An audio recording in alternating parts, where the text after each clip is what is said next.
I work hard, stay loyal, save money, retire at 65. This is the chant modern society sings like a lullaby, a formula wrapped in the illusion of certainty. But Carl Jung, the depth psychologist of the soul, saw in this formula not wisdom, but tragedy. He saw a myth more dangerous than any nightmare, the belief that life begins when your vitality ends. We are conditioned from birth to follow a timeline: childhood, education, job, career, retirement. Any deviation is considered failure. We build resumes instead of character. We pursue promotions instead of meaning. And in the process, we forget who we are. Or worse, we never discover it. Jung warned us, the system does not care about your soul. It wants your output, your obedience, your silence. It promises reward if you conform. It labels you irresponsible if you question. But he knew what most people discover too late: that the soul doesn't wait until 65. It demands to live now. Think about it. You give your prime years, your energy, your fire to a machine, a structure, and in return, you get a golden cage, a title, a pension. But your true self? It's been buried, forgotten, sometimes even hated. This is not success. It's slow spiritual erosion. Jung believed every human has a unique inner path, a journey of individuation. But that journey is incompatible with mass systems built for uniformity, not authenticity. To work until 65 with the promise of finally being free is like starving your soul for decades, hoping for a feast when you've lost your appetite. Jung's truth is shocking because it's undeniable. If you don't live from your essence now, retirement will not give it back. The myth is powerful, but your awakening must be stronger. Are you working toward freedom or to hum away from yourself? Carl Jung observed that modern humans are not truly free.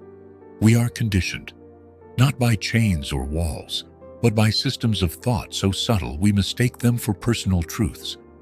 And the most powerful of these systems? Obedience masked as morality. From the moment we enter school, we are rewarded for compliance, not creativity, for following orders, not following questions. We are taught to fear mistakes, crave validation, and defer to authority. By the time we enter the workforce, the pattern is complete.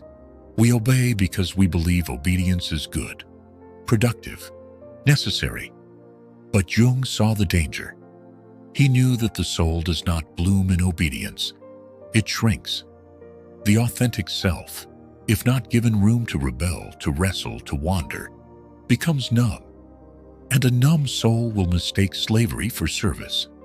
Obedience in itself is not evil. The problem is unconscious obedience. When you follow rules, not because they are just or meaningful, but because you've been told that questioning them is dangerous.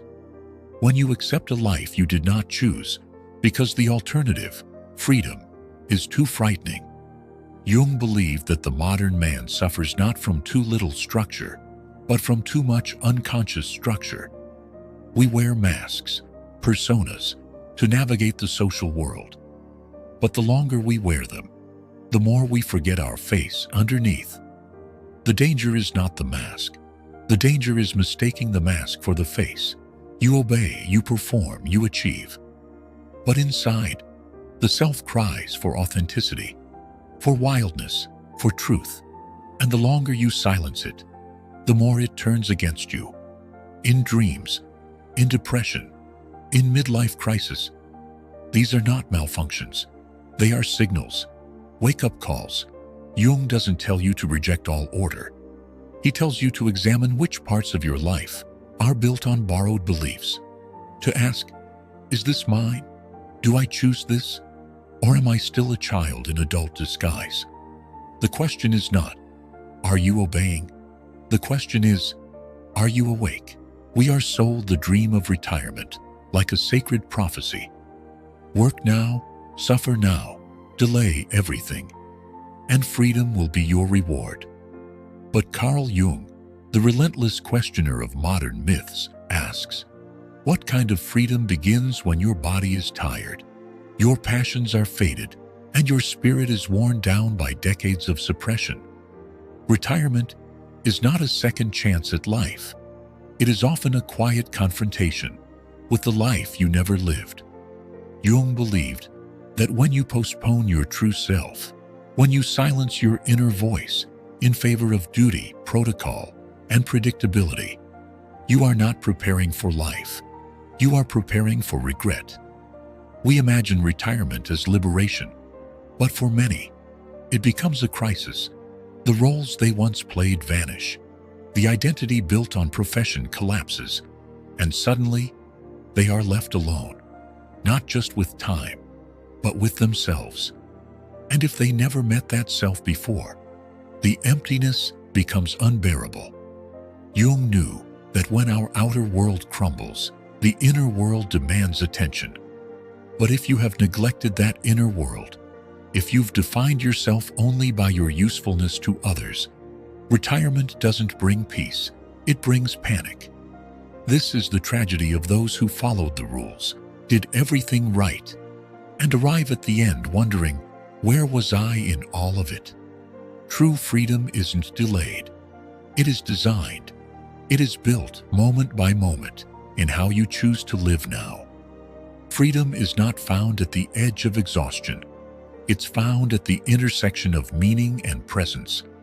Jung's warning is clear. Don't wait until the world stops needing you to start needing yourself. Don't wait until you're too tired to explore, too cautious to change, too bitter to forgive. Retirement, if it is to mean anything, must be the continuation of a life already lived deeply, not the beginning of what was always postponed. So ask yourself now, not when you're 65, what part of you are you waiting to unleash? Carl Jung believed that the greatest threat to modern man wasn't poverty or war. It was the loss of the self. Not the superficial ego self we show to the world, but the deeper, often neglected self that holds our purpose, our calling, our real identity. He called this division the split life, when your outer existence and inner truth no longer align. You go to work, you perform your role, you smile on cue. But inside, something rebels, something aches, something withdraws. The split life is quiet, respectable, rewarded by society. You may even look successful from the outside, but within, you're fractured. You feel like a stranger to your own choices. And Jung saw this as a spiritual emergency, not a minor issue to fix, but a critical signal that something in your soul is dying. This disconnection doesn't just cause sadness. It causes dis-ease, physically, emotionally, existentially. You feel anxious without knowing why, tired despite rest, unsatisfied by achievements that once excited you. You begin to sense that you've built a life on a scaffolding of shoulds. What you should do, what you should want, what you should accept. But those shoulds never asked who you are. And so your true self retreats. It hides in dreams, in irritation, in restlessness. It whispers in moments of solitude, this isn't it. And the longer you ignore it, the louder the symptoms become, until burnout, breakdown, or crisis wake you up. Jung doesn't tell you to quit your job or destroy your life. He tells you to reunite it, to reintegrate, to bring your outer world into harmony with your inner reality, to stop performing and start participating as a whole person. Because the tragedy of the split life is not just that you suffer, it's that the world never meets the real you.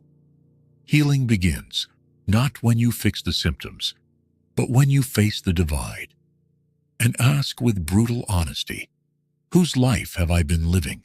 Jung's answer to the soul's disintegration is not conformity, it's individuation. This is not self-improvement, it is not productivity, it is not achieving success, as defined by others. Individuation is the radical path of becoming who you truly are, even if the world resists it, even if it costs everything you were taught to hold dear. It begins with a rupture, a question, a moment where you can no longer bear to be a stranger to yourself, where pretending becomes more painful than facing the unknown. And from that place, the real journey starts. Individuation means turning inward, facing your shadow, the parts of yourself you deny, repress, or shame. It means reconciling with your contradictions. It means reclaiming the parts of your psyche you've disowned just to fit in. It is the work of integration, the long, hard, sacred work of wholeness. This process is not easy. It is brutal. It may shatter your relationships, your career, your sense of identity.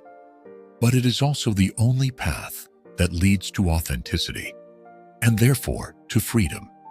Jung believed that every human being carries within them a blueprint, a path unique to their soul. Not a goal imposed by society, but a destiny unfolding from within. And unless we follow that path, we will never feel alive. Most people avoid individuation because it threatens their stability. But what good is stability if it costs your truth?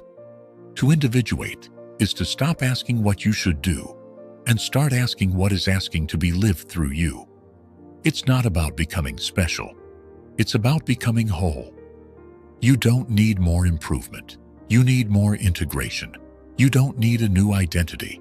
You need your true identity, the one you buried beneath obligation, fear, and routine. Jung's invitation is not to change your life. It's to meet yourself, the one who's been waiting all along. So ask not, how can I succeed? Ask, who am I willing to become, no matter the cost? Because only then, Jung believed, do you stop living on the surface and begin living at the soul.